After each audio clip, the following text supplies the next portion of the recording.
Walt Disney World has been running without Fastpass at all the last few months. Should they bring it back, or should they leave it the way it is?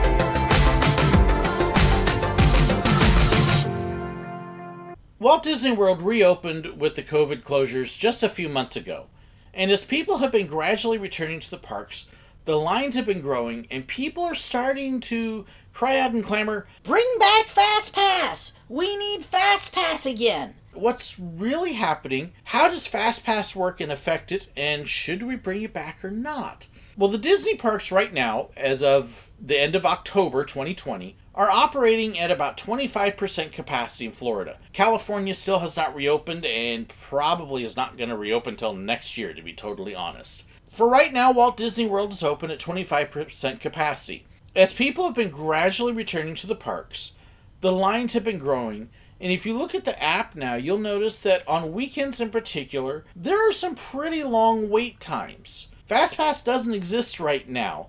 Disney has put it all on hold. Should we bring it back to cut the waits down? Should we bring it back and reduce the lines? Well, before I get to the Fastpass, let me explain a little bit about what's happening with capacity. There is an idea right now that Disney really isn't staying at 25% capacity. I've actually had some discussions with people that are saying, well, Disney must be doing a lot more. They must have a lot more people in because they're so busy and crowded. I think it's a little bit of a misunderstanding of what is happening with how many people are in the parks and what's available. Let me just use Magic Kingdom as an example, and then from there, we'll kind of get into Fastpass. Magic Kingdom can hold somewhere around approximately 100,000 people on an average day. I'm using that number not necessarily as totally accurate, but as a nice round number to be able to work with. It may be a little bit more or less than that. When I worked there, it was less than that. But just to make it easy, 100,000. So at 25% capacity, that means there's 25,000 people in Magic Kingdom. 25,000, and that's, again, pretty close. It may only be off by 1,000 or two either way. Now, on an average day, there's probably 50 to 70,000 people. So it's slower, but it's only about half the normal crowd. So it's still a pretty good sized crowd depending upon when you go. About the only time the Disney parks are going to hit capacity is during the 2 weeks around Christmas and sometimes around the 4th of July. But really, those 2 weeks around Christmas are the only time they hit capacity. So if you've gone any other time and you're thinking, well, this is almost as busy as that, well, that's because the parks weren't at capacity any other time. They only hit it during those 2 weeks. We didn't start thinking that Magic Kingdom was having a slower day until it was about 10,000 people or so when I was there. So 25,000 is a moderately busy day. Not slow by any means. Not busy, super busy, but still a decent sized crowd. On top of that, you have the rides that are open all running at reduced capacity. They're all running at like half or less of what they usually would put on them. They're spacing people out on the Omnimover vehicles. On Pirates of the Caribbean, they're putting them in every other row. They're sending vehicles out that could have several people in them with just one or two. So you've got a much lower ride capacity than normal. This is just a number off the top of my head, but let's say that the rides at Walt Disney World could normally put 13,000 people an hour through on a ride. Well, what they're running right now is probably closer to 4,000 or 5,000. Just to give you an illustration, they're running much, much lower, which means it takes longer to get on the ride, just because it's not holding as many people. So you've got that issue. You also have the fact that not all the rides are open. Every park has something that's closed right now. You also have the fact that there are no shows. All your shows aren't open. So if it was an indoor theater, it's not doing anything, which means there is nothing absorbing all of those people who would normally go to the shows. That's thousands during a given hour that are, instead of being at a show, are out wanting to find something else to do. You also have the fact that there's no character meet and greets. Those characters also absorbed thousands of people an hour. And now people are not in line for those either. So they are also out on the streets in the middle of everywhere looking for something to do. So that is multiple thousands an hour that would normally be in other things that are now looking for other things to do, and the only things they have are reduced capacity rides. In fact, I wouldn't be surprised at all if the shows and character meet and greets, accounted for a third of the guests in any given hour. That's how many people they absorbed. Then you also add in the reduced eating. There are still eateries that haven't opened either. So all of that to say, you have a moderately busy day and a whole lot less that they can do. Well, they're going to be in lines for the rides that are only able to hold a third to a half of what they used to. It makes for long lines. That's why the lines are long.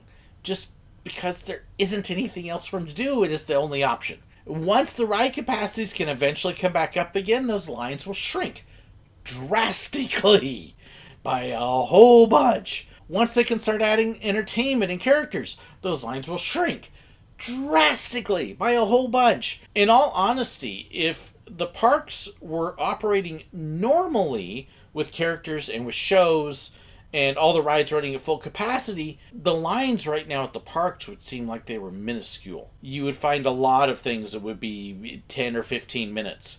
Even the most popular rides would probably have a 30-minute or less wait just because there would be so much more, but they can't do that right now. So here's where Fastpass comes in. Well, hey, let's make the line shorter then and include Fastpass. Fastpass does not make the line shorter. What it does is it pulls people out of one line and it puts them in a second line that isn't physically there. So instead of having one line for a ride, now you have two. And what happens is the people that are waiting in the physical line actually wait longer because the ones in the virtual line are skipping ahead and putting the ones in the physical line on hold. It's why when I was on my last visit, Rock and Roller Coaster had a line that could have taken 20 minutes if it was operating normally. But because of Fastpass, it took us an hour and 15 minutes for a 20-minute line because there were so many people skipping ahead of us. It didn't change how many people were actually on the ride.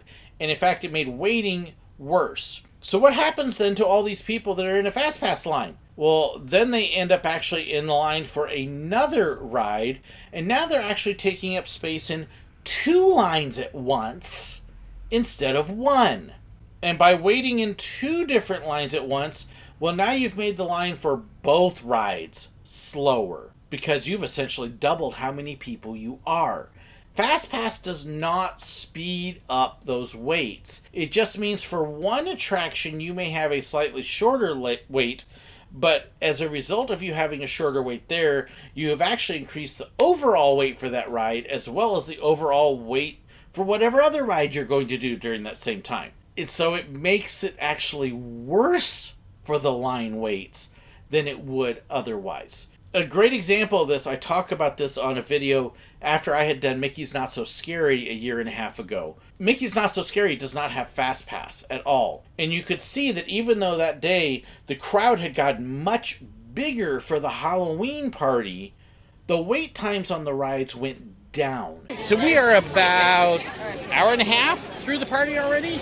And we've done Pirates and Splash Mountain and 3 or 4 trick-or-treat trails and all sorts of other stuff. And now we're going to go check in for the dessert party. And then while some sit and watch, we're going to go ride more. Short lines. It's only been 10 minutes, I think, for everything. That sound about right? 10-minute waits? So, short lines. Even though it seems like there's lots of people, the lines are short. I love it. Space Mountain went from an hour wait where the line couldn't even be seen because it was all inside to the line being way outside and still being only 30 minutes. A longer line, but a much shorter wait because there was no Fastpass killing it. Is there a way they could make Fastpass work?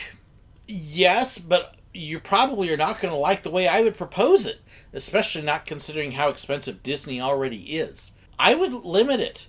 I wouldn't make it free for everybody because then it affects everybody and it really ruins all your lines. I would reduce the number available to just a much smaller number so it doesn't impact your rides. If you go to a park like Cedar Point or Silver Dollar City or a lot of the Six Flags, the number of people that have the ride skip passes are limited, and so it really doesn't make your standby waits longer and allows them to keep moving those lines through. Fastpass, the way Disney has done it, it started off as a neat innovation, but it has turned into something that has really ruined wait times all around the park. And even if you go on a day that isn't busy, you're waiting longer for rides than you would without Fastpass, just simply because people are occupying 2 or even 3 lines at once with their Fastpass line and the regular line and slowing everything down. Would I want to see Fastpass return? No, absolutely not. What I would rather see happen is I would rather see us get to the time when the parks can hold full capacity, ride full capacity, add the other offerings, and keep Fastpass out. And you will see that the lines will move much faster for everything. And we can get back to the way it was, goodness, 20, 30 years ago when you didn't have to wait. That was an amazing time. Oh, I'd love to get back to that. So, no, I'm not in favor of Fastpass. I'm not in favor of returning it. And I think that you would find if we were on normal operations that the need for Fastpass wouldn't even exist. But do you agree with me? Disagree with me? I'd love to hear it. Share it in the comments below. Do you think my reasoning's faulty? Hey, I'd still love to hear it. I'll disagree with you, but that's okay. Disagreeing is okay, as long as we're not disagreeable. Let me know your thoughts. Thank you so much for subscribing, for hitting that like button, for sharing the video. Hey, share it with people that don't agree. Look at this idiot. Can you believe he's saying that? Go ahead. I dare you. Thank you, too, for checking out the description. There's a ton of information there about merchandise, fan pages, communication, gear, and so much more. Check that description. There's also information there about supporting me on YouTube memberships or Patreon. If you want to know more about supporting me and the perks that come with it, check those links below as well. Thank you so incredibly much for watching, and God bless.